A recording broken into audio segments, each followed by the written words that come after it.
So my next guest on Chat with Anju, season 2 with young, inspiring women, is a very is a young girl, young lady who I know since she was 14 years old.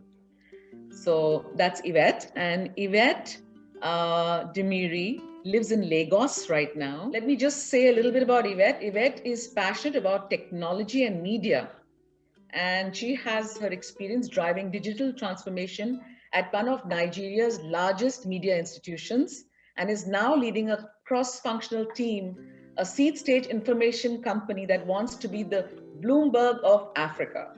So that was really exciting for me when I heard that. And of course, there's a lot that Yvette is going to share with us, her personal journey and her process ahead. So let me welcome Yvette Miri. Hi, Hi, Yvette. Mrs. Shahade. How are you? I'm good. Thank you for agreeing to come on this chat, and at such a short notice. So it was so nice of you. Yeah, it was great to reconnect. I mean, we last saw at the wedding and it was very, very, very busy. Yeah. So it was great to speak with you again. Yeah. So Yvette, the point of these chats that I'm doing now with young, inspiring women is to inspire other women. So I could be inspiring women of my age, and I'd like you to inspire women of your age or even older. So whatever we speak and whatever we talk, of course, be comfortable. Whatever makes you comfortable, only that you can share. But if you could be a little bit out of your comfort zone and be vulnerable, if you're open to that, it would impact people. So it's up to you. I keep it open for you. So let me just ask you a little bit about your journey and your passion that brought you to the technology and media world. Yeah, great. So I think right after university, I actually went to work with the family business in oil and gas. So very, very different from media and technology. But in my spare time, I started this email newsletter, really sending spaces to discover in the city to other women. And seeing that grow, I think to around 4,000 emails, I started to think like, what is this thing that I'm doing? How do I professionalize it? And eventually I was able to speak to the right people who gave me guidance in what a career in media and technology would look like. So I made the switch. And that was how many years back was that? That was 50. Wow, I think so right after IB, after university rather, I started working in Lagos, and then 3 years later, I switched to media. Yeah. Okay, that's amazing. Yeah. So, and since then, it's been media all the way. It's media all the way. I'm now working in a startup, whereas I started working in a really large media institution here in Nigeria. So very different experiences I've had. But really, every step of the way, I feel like I've made the right choice, Fabulous. And I'm sure you have support from your parents, because your dad has his own business, and I think you have 4 siblings. Yes, exactly. Everyone's been very attached to dad's business, or? No, not at all. Finance, a doctor, theater. So I definitely, I understand why he was a bit sad, when nobody sort of expressed that interest, but we always support him in the same way that he supports us. That's nice. And it's nice to be with the family, right? Exactly. Yeah. So I'm fortunate enough to be living with them here in Lagos for the past few years. And it's been really great getting to know them as an adult, Yes. It's like we're friends now and we have a much deeper relationship, and that's been really great. That's beautiful, because I miss that with my kids. They, Priyanka and Rahul left at 15. So it's, So that's, I think you're very fortunate, and your parents are very fortunate to have you and all of you around, Thanks. So just wanted to kind of touch on what is the other side of this young business lady, your other projects that you do besides work. Yeah. So I would say probably the biggest other part of my life is the community service work that I do. So currently I'm an ambassador for an organization called UVOL, And we're really focused on like medical and health interventions for rural communities in Nigeria.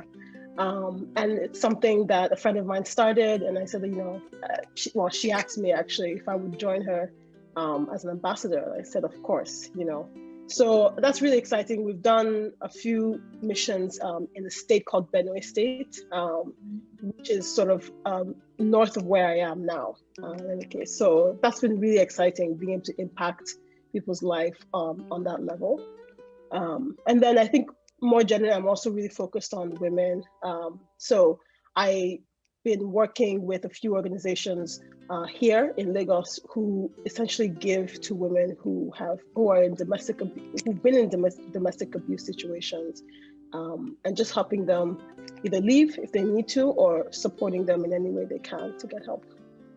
Wow, and what took you there? I mean, you have something? Yeah, it's one of those, stories that it's always hard to talk about. But a few years ago, I found myself in what I would call an emotionally abusive relationship, and I really understand how most women, you never imagine that will happen to you. Never. You're a strong woman, you're career driven, you just don't think about your life going in that direction. And the courage it takes to admit it to yourself, to get help, to speak to others. So ever since that experience, I really wanted to use that to support women in any way I could, and to also support organizations who are doing that work. That's amazing. Do you go and talk to them and kind of guide them through it, like kind of coaching? I haven't been able to do that yet through the organization, but through some of the writing work I do, some of these women will message me back, and we'll sort of start an email chain, and they'll tell me where they are. Nice. Exactly. It's really being able to communicate with them on that one-on-one. Yeah. And even just to hear, reading this really helped me think about what I want to do next. Like, that's it. That's all I want. Nice. Absolutely. Yeah. That's beautiful. And I'm sure you feel so content after doing that also. Yeah, it does. Where do you see yourself in the next 15 years? Well, I've been here for a while now, and I think I would certainly like to move out of Nigeria, maybe London, US, that sort of thing. But I see myself on an entrepreneurial journey, for sure. So whether it means starting my own media or technology-based company, or really starting to invest in other startups that are working in media or technology. Fantastic. And I'm going to shift a little bit to what brings you happiness. Yeah. This question because I'm a happiness coach, and I'm on my journey also, and I just feel like hearing it from your perspective. Yeah, I mean, I really love spending time with my family. I feel like that's really a deep source of joy for me, and also, like, I would say also on a more personal level, those moments where you look back and you see, okay, you've done the thing you said you were going to do. Like whether you said you were going to work out 7 days a week, or write 7 days a week, something, or do yoga, whatever the case may be, just those moments where you keep your promises to yourself, those are also deeply joyful moments for me. So yeah, I would say family and keeping promises. Step by step, your goals. Yeah. No, I agree with you on that, because I've started journaling since every morning I journal, and it really makes me feel good when I journal, and I think it sets off this whole day so beautifully. So I think disciplining in certain areas, it makes you feel happy. I love that. That. I've always wondered what it is about journaling that a few of my friends do it. Would you mind sharing, like, what is it about that process that really brings you joy? Yeah. So I was going to ask you that you're going to ask me one question that you like to know about me or ask me, and if you want to kind of just reframe it, what do you want me to? Yeah, I have two. Can I cheat with two questions? Sure, of course. Okay, good. Great. So the first one is, what is it that brings you joy and happiness as a happiness coach, someone who's also really focused on, helping other people find their sources of happiness? I'm curious as to where you find yours. And then the second question is, what do you see for this show, right? What do you want maybe in the next 2 years, or what do you hope that women experience when they watch it? Oh, that's so nice. I love to share that because this has all just started, since the pandemic. So first, I'll go back to your question one, which was what brings me joy. Currently, it's what I am doing right now. So I am feeling very empowered. Never felt like this before. I am actually embracing my fears because I did have stage frights and things, speaking issues, on camera and things like that when people are watching me. But I went and I fought that fear of mine. So here I am, and I'm seeing that it's getting better and better. So I had a whole season before, and it's really giving me happiness because I'm navigating through what I actually want. So the first few episodes was just people who I knew all over the world and who I'd met, and connecting with them because, we were all in, at home because of COVID. And the Zoom was really picking up. So I said, let me learn a little bit of technology and get onto Zooms. Got going with that, did a couple of courses. Then I became a happiness coach. And I started actually reflecting on what is making me happy. Really achieving little things, being grateful for little things around me. I'm fortunate that my kids are grown up. So as a mother, I have all the time. And I feel I should make use of the time. I do have small fears, like, what happens if I'm old and what will I do? And, I want to have a business, or I want to have a purpose of my own.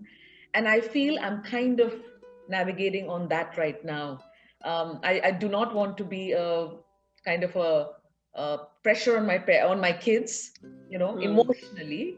So I want to be quite independent emotionally, and this is so happiness brings this, all the way. And another thing you said about the inspiring, the chats that I do, what, where I really want to take them. So I'm just going with the flow.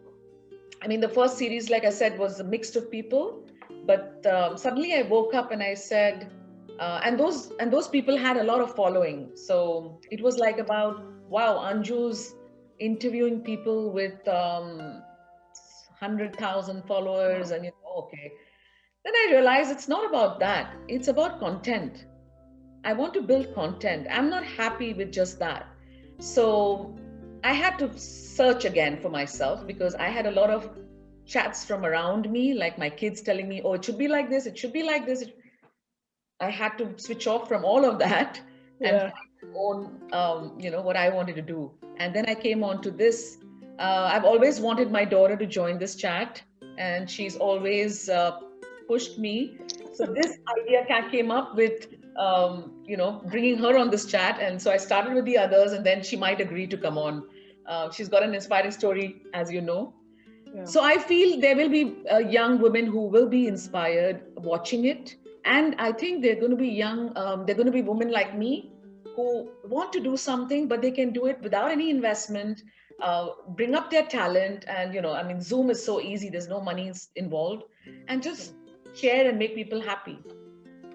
Wow. That was great.